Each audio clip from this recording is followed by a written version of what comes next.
Hello बच्चों, let's read the question. The question say that anhydrous AlCl3 is a covalent compound. From the data given below, predict whether it would remain covalent or become ionic in aqueous solutions.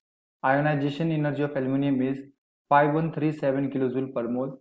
Hydration energy of Al3 plus is minus 4665 kilojoule per mole, and hydration energy for chlorine is minus 381 kilojoule per mole.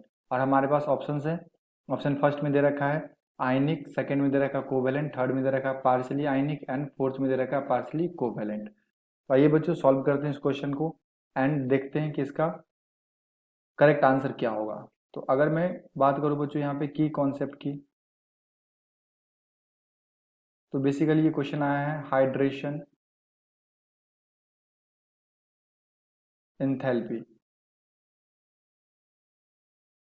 Okay. And हमारे पास hydration enthalpy दे रखा है, delta H of hydration दे रखा है किसका, Al3 plus का। तो जब आप इसे Al3 प्लस को एक्वस सॉल्यूशन में रखोगे तो ये Al3 प्लस एक्वस फॉर्म करेगा एंड जो एनर्जी रिलीज कर रहा है डेल्टा एच ऑफ हाइड्रेशन, ये हमें दे रखा है बच्चों कितना, -4665 kilo joule per mole, okay. Similarly hydration energy हमें दे रखा है यहाँ पे बच्चों किसका, क्लोरीन का, है ना, Cl माइनस का। तो जब इसे हम एक्वस सॉल्यूशन में डालेंगे तो ये किस में जाएगा, Cl माइनस एक्वस फॉर्म में जाएगा।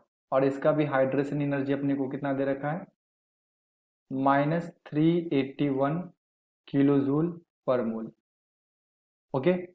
तो अगर मैं बैलेंस करूँ बच्चों तो यहाँ पे AlCl3 है ना, तो यहाँ पे आपको 3 से मल्टीप्लाई करना पड़ेगा। तो ये जो आपका एनर्जी है ये भी क्या हो जाएगा, 3 से मल्टीप्लाई हो जाएगा। तो ये 381 into 3 that is equal to -1143 kilojoule per mole, okay. अब मैं ये दोनों रिएक्शन को बच्चों ऐड कर दूं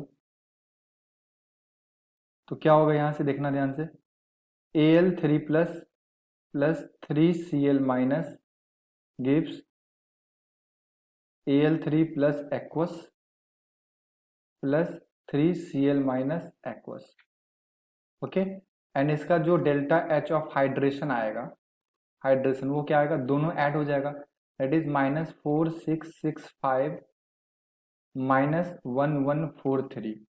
तो ये ऐड होके बच्चों आ जाएगा आपके पास -5808 kilo joule per mole, okay.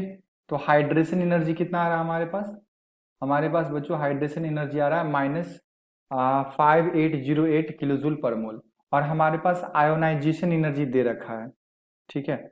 तो आयोनाइजेशन एनर्जी हमें कितना दे रखा है एल्युमिनियम का, यानी कि आयोनाइजेशन एनर्जी का मतलब ये होगा कि Al गैस जो होगा वो किस में जाएगा, Al3 प्लस के अंदर, और इलेक्ट्रॉन को रिलीज करेगा, है ना, ये गैसियस फॉर्म में।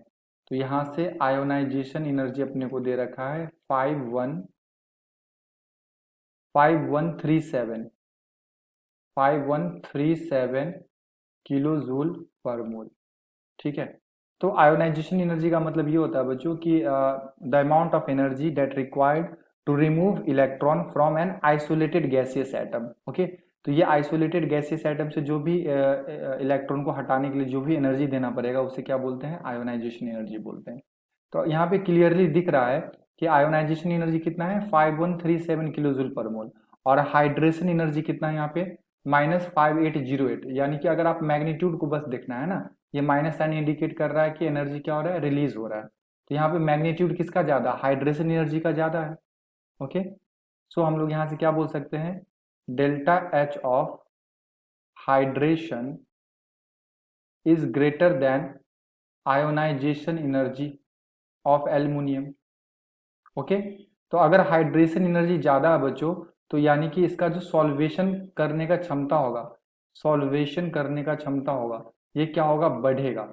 यानी कि ये हाईली सॉल्वेटेड होंगे, जो भी AlCl3 को अगर आप पानी में डालोगे ना तो ये हाईली क्या होंगे, सॉल्वेटेड होंगे।